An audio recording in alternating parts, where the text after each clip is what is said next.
अस्सलामु अलैकुम वरहमतुल्लाहि वबरकातुह।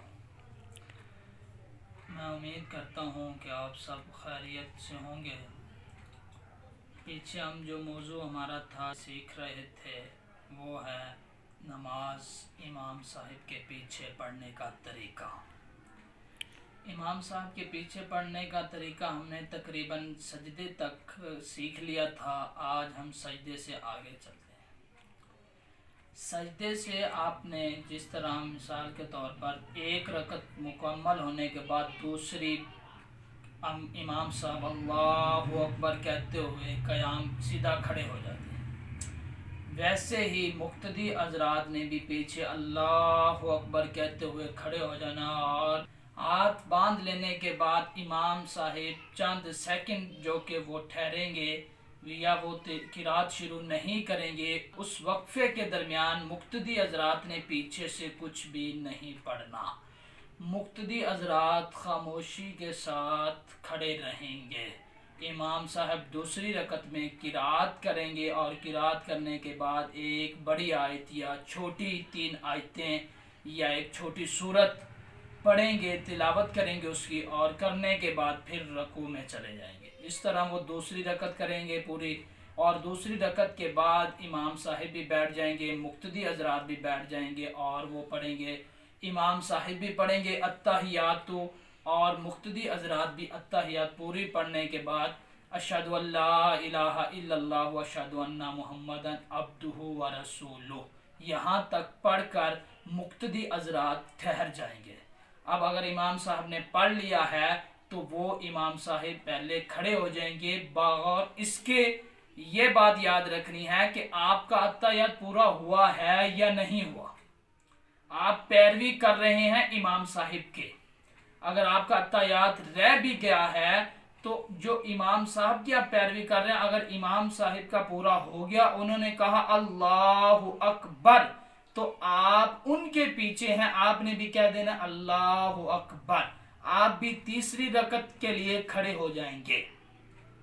अगर आपने ये कोशिश खुदा न खास्ता कर दी कि मेरा भी मुकम्मल नहीं हुआ और मैं मुकम्मल कर लूं, तो ये आप खिलाफत पैरवी कर रहे हैं, यानी आप जिस इमाम साहिब की पैरवी कर रहे हैं फिर आप उसके खिलाफ जा रहे हैं। इमाम साहिब तीसरी रकत के लिए जैसे ही क़याम की हालत में खड़े सीधे हो जाएंगे तो पीछे मुक्तदी हज़रात ने, क्योंकि इमाम साहिब फ़र्ज़ों की तीसरी रकत में खामोश खड़े रहेंगे, मतलब ज़ाहिरी तौर पर खामोश खड़े रहेंगे, वो भी इमाम साहिब जो हैं वो सूरत फ़ातिहा मुकम्मल पढ़ेंगे, लेकिन मुक्तदी हज़रात ना सूरत फ़ातिहा पढ़ेंगे और ना ही और किसी चीज़ की तिलावत करेंगे। उनके जहन और दिल में यही सिर्फ हो कि अल्लाह रब्बुल इज़्ज़त सिर्फ़ और सिर्फ मुझे देख रहा है। अल्लाह रब्बुल इज़्ज़त जिसकी मैं इबादत, यानी अल्लाह की मैं इबादत कर रहा हूँ और अल्लाह ही मुझे देख रहा है, इसके अलावा उसके जहन में कुछ ना हो और ना ही वो ज़ुबान पर कुछ लाए। और इस तरह चौथी रकत में भी इमाम साहब यही अमल दोहराएंगे और उसके बाद इमाम साहिब दूसरा दो के अत्तहियात होगा उसकी हालत में बैठ जाएंगे, जिसे क़ादा आखिरा भी कहा जाता है, उसमें बैठेंगे, अत्तहियात पढ़ा जाएगा, इमाम साहिब भी पढ़ेंगे, मुक्तदी हज़रात भी पढ़ेंगे, फिर दुरूद शरीफ पढ़ा जाएगा, इमाम साहिब भी पढ़ेंगे, मुक्तदी भी पढ़ेंगे, और फिर जो कि रब्बी जअलनी दुआ पढ़ी जाती है वो इमाम साहिब भी पढ़ेगा और मुक्तदी हज़रात भी पढ़ेंगे। और ये बात सबसे अहम बात जो ये है, हम अक्सर औक़ात ज़्यादा जल्दी के चक्कर में हम अस्सलामु अलैकुम, जब इमाम साहिब ये लफ्ज़ अदा करता है अस्सलामु अलैकुम, इतना भी कहता है वरहमतुल्लाहि वबरकातुहू नहीं कहता। इमाम साहिब ये अल्फाज अपनी ज़बान से भी अदा नहीं करता और हम अक्सर बाज़ औक़ात मुक्तदी हज़रात पीछे से जल्दी से अपना एक सलाम मुकम्मल कर लेते हैं। हम पैरवी इमाम साहिब की कर रहे हैं और उनसे आगे बढ़ रहे हैं, ये अच्छा अमल नहीं है।